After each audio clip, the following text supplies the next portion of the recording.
अस्सलामुअलैकुम। नमस्ते, केम छो, वेलकम टू आवर चैनल। मुझे कहते हैं मीम और मेरा नाम है महीन। आप देख रहे हैं ब्लास्ट रिएक्शंस। और आज की वीडियो में हम रिएक्ट करने वाले हैं will Facebook Instagram B ban in India.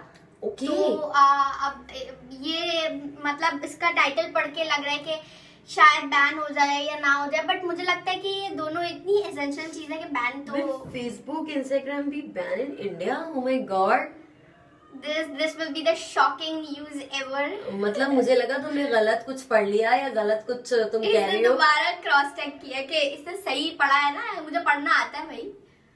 मतलब इज इट रियली लाइक। चले अब उसको देखेंगे तो पता चलेगा ना कि वीडियो में क्या है। Let's start. Drop it.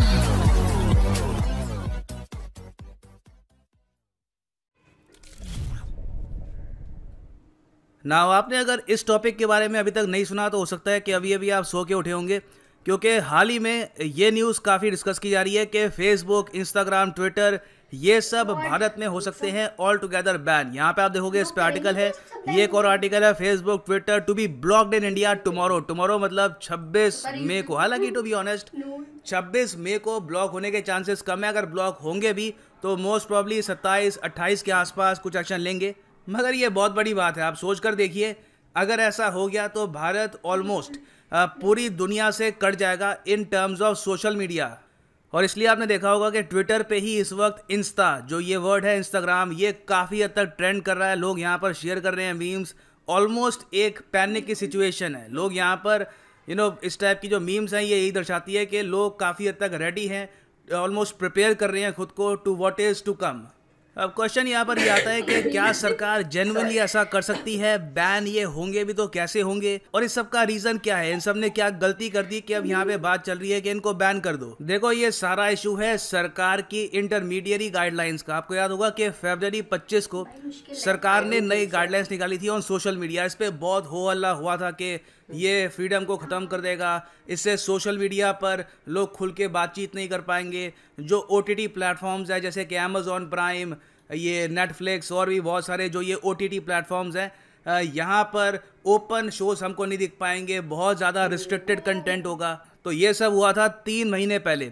सरकार ने बेसिकली यहाँ पे क्या कहा था कि जो भी बड़े सोशल मीडिया प्लेटफॉर्म्स हैं जैसे कि फेसबुक, इंस्टाग्राम, ट्विटर, इनको यहाँ पे इंश्योर करना होगा कि अगर सरकार किसी कंटेंट को कहती है कि ये कंटेंट खराब है, ये कंटेंट देश की जो सॉवरेनिटी है इसको डैमेज कर सकता है, समाज में अशांति फैला सकता है, तो 36 घंटे के अंदर अंदर आपको जो ये कंटेंट है ये रिमूव करना होगा और एक प्रॉपर कंप्लेन मैकेनिज्म आपको एस्टैब्लिश करना होगा। काफ़ी बार ये भी देखा गया है कि अगर मान लो कोई महिला है, उसको हरास किया जा रहा है ऑनलाइन, तो वो कंप्लेन करने के लिए जाती है, तो कंप्लेन रिसीव होने में, कुछ एक्शन लेने में ही काफ़ी टाइम लग जाता है। तो यहाँ पर यह भी इंश्योर किया गया कि विमेन अगर कंप्लेन करती है कि उनको हरासमेंट फेस करनी पड़ रही है, दे आर फेसिंग प्रॉब्लम्स, तो उसका निवारण भी जल्द से जल्द होगा। और प्रॉपर ऑफिसर्स यहाँ पे सेटअप किए जाएंगे इन सोशल मीडिया प्लेटफॉर्म्स के ऑफिस में, जिससे इंश्योर किया जाए कि सरकार की बात और जनता की बात प्रॉपरली ये लोग सुने। अब जो ये गाइडलाइंस थी ये सिर्फ ट्विटर, फेसबुक के लिए नहीं थी, ये अमेज़ॉन प्राइम और नेटफ्लिक्स के लिए भी ऐसी थी कि कल को अगर मान लो नेटफ्लिक्स में या फिर अमेज़ॉन प्राइम में ये लोग कोई ऐसा शो बना देते हैं जहाँ पे ये लोग दिखा रहे हैं कि भारत का विभाजन हो रहा है फिर से, मतलब फ्यूचर में, या फिर ये लोग दिखा देते हैं कि भारत में कम्युनल हार्मनी टूट चुकी है, काफ़ी वॉयलेंस हो रहा है इन द फ्यूचर, बेसिकली कुछ भी ऐसा कंटेंट दिखा देते हैं जिससे लोगों की सेंटिमेंट हर्ट होती है या फिर देश की जो यूनिटी है इस पर नेगेटिव इम्पैक्ट आता है, तो वहाँ पर भी सरकार कह सकती है कि ये कंटेंट आप इमीडिएटली टेक डाउन करो। तो ये सब गाइडलाइंस जो सरकार ने दी थी इन सब कंपनीज को, इन्होंने इस पर अभी एक कदम भी नहीं उठाया। सबकी सब कंपनीज जहाँ पर थी वहीं पर है और कुछ एक्सप्लेनेशन भी नहीं दी कि देखो पैंडेमिक चल रहा है, हमारे पास प्रॉब्लम आ रही है, अभी हम अभी के लिए ये नहीं कर सकते, हमें एक्स्ट्रा टाइम चाहिए। तो इसलिए मीडिया मान के चल रहा है कि सिंस ये कंपनीज कम्प्लीटली डिफायंट है, ऑलमोस्ट सरकार की बात यहाँ पर सुनी नहीं रही, तो पॉसिबिलिटी है कि 26 तारीख के बाद इन पर बैन लग सकता है। It is very much possible. और बाय द वे, जो new social media OTT rules हैं, इस टॉपिक पर मैंने मार्च 2021 को एक वीडियो बनाई थी। या आप अगर सर्च करोगे new social media apps 2021 world affairs, ये जो वीडियो है यहाँ पे आपको मिल जाएगी। यहाँ पे जो गाइडलाइंस है ये मैंने प्रॉपरली समझा रखी है। अच्छा, तो समझ में आ गया यहाँ पे कि इशू क्या है, सरकार गुस्सा क्यों है। मगर सरकार यहाँ पे कंपनीज को डैमेज करेगी कैसे? देखो, यहाँ पर इनको सिंपली ये करना है कि section 79 of the IT act, इसके अंडर जो प्रोटेक्शन मिलती है इन सब कंपनीज को, ये कर देनी है रिमूव। इसका मतलब क्या होता है? देखो, अगर आज के समय मान लो कि पाकिस्तान का कोई पॉलिटिशियन है, पाकिस्तान के प्रधानमंत्री मान लो, ये भारत के खिलाफ कुछ उल्टा सीधा बोल देते हैं, तो आप लोगों को ये हक नहीं बनता कि ट्विटर के अगेंस्ट केस करो। अगर पाकिस्तान के पीएम इंडिया के अगेंस्ट कुछ बोलते हैं तो आप ट्विटर को जिम्मेदार नहीं ठहराओगे। आप जिम्मेदार अगर ठहरा सकते हो किसी को तो वो है पाकिस्तान के पीएम। सिमिलरली कोई भारत में अगर रहता है, वो फैला रहा है फेक न्यूज़ ताकि कम्युनल डिसहार्मनी फैले, लोग आपस में लड़ना स्टार्ट कर दे, तो ऐसे व्यक्ति के खिलाफ आपको अगर एक्शन लेना है तो आप ट्विटर या फिर फेसबुक के अगेंस्ट एफआईआर नहीं करोगे, आप सीधा एफआईआर करोगे उस व्यक्ति के अगेंस्ट। क्यों? क्योंकि देखो, section 79 of the IT act ये यहाँ पर ये कहता है कि जो ये प्लेटफॉर्म्स हैं, फेसबुक, इंस्टाग्राम, ट्विटर, इनकी जिम्मेदारी नहीं है, ये लोग लायबल नहीं होंगे for third party information, data, communication link made available और होस्टेड बाय देम। तो in very simple words, criminally इन पर कोई चार्ज नहीं लग सकता। अगर मान लो कल को कोई आतंकवादी कहीं पे अटैक करता है, उसका लाइव ब्रॉडकास्ट वो फेसबुक पे कर देता है, तब भी फेसबुक पे आप कोई केस नहीं कर सकते। फेसबुक यहाँ पे कम्प्लीटली सेफ है। तो पॉसिबिलिटी ये है कि सरकार चुपचाप जो ये section 79 of the IT act है, इसका प्रोटेक्शन प्लग पुल कर सकती है और यहाँ पे भारत सरकार कह सकती है कि आप सब कंपनी जो भारत में ऑपरेट कर रही है, now you are on your own. कल को आपकी वेबसाइट पे कोई भी कंटेंट है जो किसी को पसंद नहीं आया तो वो सीधा आपके अगेंस्ट कंप्लेन कर देगा। तो ऐसे वातावरण में आप वैसे भी काम नहीं कर पाओगे, you will automatically be blocked. तो देखो, ये यहाँ पे पूरी कहानी है। और अगेन ये जो पूरा टॉपिक है बहुत कंट्रोवर्शियल है। कई लोग यहाँ पर ये कह रहे हैं कि सोशल मीडिया प्लेटफॉर्म्स ठीक कर रहे हैं, इनको पूरा हक है कि सरकार की बात ये लोग ना सुने। दूसरी तरफ लोग ये कह रहे हैं कि देखो, ये भारत में रहते हैं, भारत में इनका मैसिव यूज़र बेस है, हमसे ये मिलियंस ऑफ डॉलर्स का रेवेन्यू कमाते हैं, मैसिव प्रॉफिट कमाती हैं ये सब कंपनीज फ्रॉम इंडिया। तो एटलीस्ट इतना तो करना चाहिए कि सरकार जो यहाँ पर कह रही है इसके ऊपर एक्शन ले। मगर यहाँ पे लोगों के जो ओपिनियन है काफ़ी हद तक बटे हुए हैं। ऐसे टाइम में मुझे व्लादिमीर पुतिन की एक कोट याद आती है। व्लादिमीर पुतिन ने 27 जनवरी 2021 को ये कहा था कि देखो, यूएसए की जो सोशल मीडिया कंपनीज हैं ये आज के समय कम्पीट कर रही हैं विद इलेक्टेड गवर्नमेंट्स, के जिन देशों में सरकार लोगों ने वोट दे के चुनी है उनके लिए भी प्रॉब्लम्स क्रिएट कर रही है ये सब कंपनीज।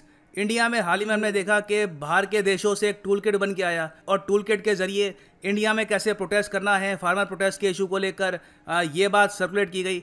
देखो, प्रोटेस्ट अगर ऑर्गेनिक हो, नेचुरल हो, अपने आप खड़ा हो रहा हो, वो अलग बात है। मगर बाहर के देशों से कुछ ग्रुप्स ऐसे लोगों को एक टूल किट दे देते हैं। टूल किट होता क्या है? टूल किट होता है सेट ऑफ इंस्ट्रक्शंस।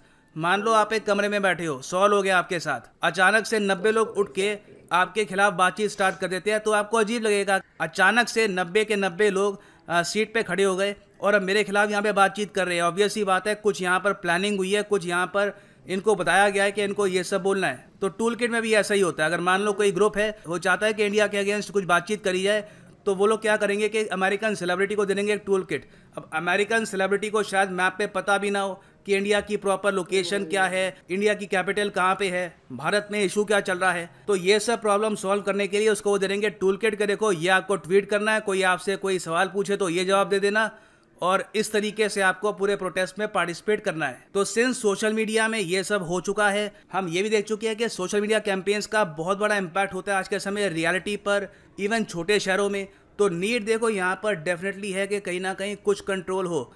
मगर फिर यहाँ पे एक और क्वेश्चन आता है आर्टिकल 19 सब सेक्शन 1 का, कि इसका क्या हुआ? यहाँ freedom to the right to the freedom of speech and expression, ये कहाँ पे जाएगा? कई लोग यहाँ पे कह रहे हैं कि ये एक तरीके से शुरुआत है आर्टिकल 19 को दबाने की, और इन द फ्यूचर ऐसे स्टेप से भारत में freedom of speech and expression ये हो जाएगी काफ़ी हद तक कम।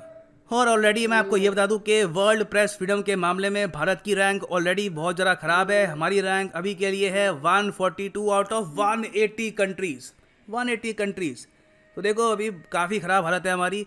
और अगर मैं आपको ये बता दूं कि अगर हम लोग यहाँ पे सोशल मीडिया को और बैन कर देते हैं तो इस लिस्ट में डेफिनेटली हम यहाँ पे और ज़रा गिर जाएंगे और हमारी रैंक ख़राब होगी, और हो सकता है कि हम यहाँ पे रशिया जैसे जो देश है इनके भी पीछे गिर जाएँ। तो मैं जानना चाहूँगा यहाँ पे आपका ओपिनियन कि आप यहाँ पे क्या सोचते हैं। आपके हिसाब से क्या भारत में सोशल मीडिया जो प्लेटफॉर्म्स हैं इनको बैन करना चाहिए अगर ये गाइडलाइंस फॉलो नहीं करती, या फिर नहीं बैन तो ठीक नहीं है, बातचीत करते रहो, इनको बोलो कि देखो थोड़ा बहुत यहाँ पे आप अपनी तरफ से एक्शन लीजिए, इस पर एक्सटेंशन देते रहो, और कहीं ना कहीं इसका सोल्यूशन निकालने की कोशिश करनी चाहिए। बताइएगा इसके बारे में कमेंट सेक्शन में। ये है एंड इस वीडियो का। Thank you for listening and as always God bless you all. देख ली है वीडियो, और जैसे कि वीडियो का टाइटल बहुत शॉकिंग था, हम लोग को यकीन नहीं आ रहा था कि फेसबुक और इंस्टाग्राम बैन हो गया, तो उन्होंने हुआ नहीं, होने वाला मतलब अभी कुछ कंफर्म नहीं है कि हुआ है या नहीं है, बट पॉसिबिलिटी ये है कि हो सकता है कि इंस्टाग्राम और फेसबुक बैन हो जाए। जो रीजन इसके पीछे बिल्कुल सेंसलेस रीजन है। मुझे नहीं लगता कि इस बात के ऊपर इसको रीजन बनाकर जो है वो इन चीजों को बैन करना चाहिए, क्योंकि ये अवाम की एक्सप्रेस करने का एक आई थिंक वाहिद एक प्लेटफॉर्म है जहाँ पे इंसान या लोग एक्सप्रेस कर सकते हैं अपनी फीलिंग्स को, अपने थॉट्स को या अपने ओपिनियन को कि वो क्या सोचते हैं डिफरेंट चीजों के बारे में, अपने पर्सपेक्टिव्स वहाँ बताते हैं। तो अगर इस तरह की कोई सिचुएशन होती है तो कोई गलत काम या कोई इस तरीके के वायलेशन हो रहे हैं तो हमें उस चीज को पकड़ना चाहिए, ना कि उस चीज को जो कि बिल्कुल ही आप उसको खत्म कर दो। तो ऐसा नहीं होना चाहिए। अगर कोई फीमेल को हरास कर रहा है, डिफरेंट इस तरह की चीजें हैं या कुछ भी है, तो हम उन लोगों को पकड़ेंगे, ना कि हम उस पूरे फेसबुक को और पूरे इंस्टा को ही हम बैन कर दें। तो आई डोंट थिंक सो कि ये, और इसमें इंस्टा और फेसबुक की कोई गलती भी नहीं है, क्योंकि वो तो फ्रीली एक्सेस देता है हर किसी को। अब आप उस पर कुछ भी करो तो कोई भी चीज गलत नहीं होती, उसका इस्तेमाल इंसान के ऊपर होता है, उसका यूज इंसान के ऊपर होता है कि वो उसका पॉजिटिव यूज कर रहा है या नेगेटिव यूज कर रहा है, उसी के सेंस में फिर वो चीज वैसी हो जाती है। तो आई डोंट थिंक सो कि इसको करना चाहिए। और मुझे नहीं लगता ये इतनी बड़ी बात है कि एक कंट्री में आप इंस्टा और फेसबुक को मतलब बिल्कुल बैन कर दो। फेसबुक जैसी बड़ी वेबसाइट मतलब एक इतनी बड़ी चीज है कि हर इंसान उसके बगैर रहता ही नहीं है, तो मुझे नहीं लगता कि इतनी आसानी से ये बैन हो सकती है। मतलब आवाम भी, जो पब्लिक है, उनका भी जाहिर बात है काफी अपना ओपिनियन, उनके अपने ओपिनियन है, फिर प्रेशर है और डिफरेंट चीजें। मुझे नहीं लगता आवाम इसको खुशी से एक्सेप्ट करेगी कि और मुझे लगता नहीं है कि ये इतनी आसानी से बैन होगा। अभी सिर्फ इस पर बातचीत हो रही है, but I don't think so कि ये बैन होगा। आई थिंक कंपनीज कोई जब देखेंगी कि गवर्नमेंट सीरियस कोई एक्शन ले रही है तो कंपनीज इसके लिए मान जाएंगी, उनके जो उन्होंने इसके लिए बताए हैं, रूल्स बताए हैं, चीजें। वेल होप सो कि ऐसा ना हो एंड इंस्टाग्राम और फेसबुक बैन ना हो। एंड या that's it for today's video. अगर आपको वीडियो अच्छी लगे तो लाइक कर दें, सब्सक्राइब कर दें एंड कमेंट करके आप बता सकते हैं, अपनी इसमें राय का इजहार कर सकते हैं। आप क्या सोचते हैं? आप गवर्नमेंट की तरफ है या उन कंपनीज की तरफ है? और आपको लगता है कि बैन होगा या नहीं होगा, और इसके बारे में और जितनी इन्फॉर्मेशन आपको पता है वो आप हमें कमेंट सेक्शन में बता सकते हैं। तो मिलेंगे नेक्स्ट वीडियो में, तब तक के लिए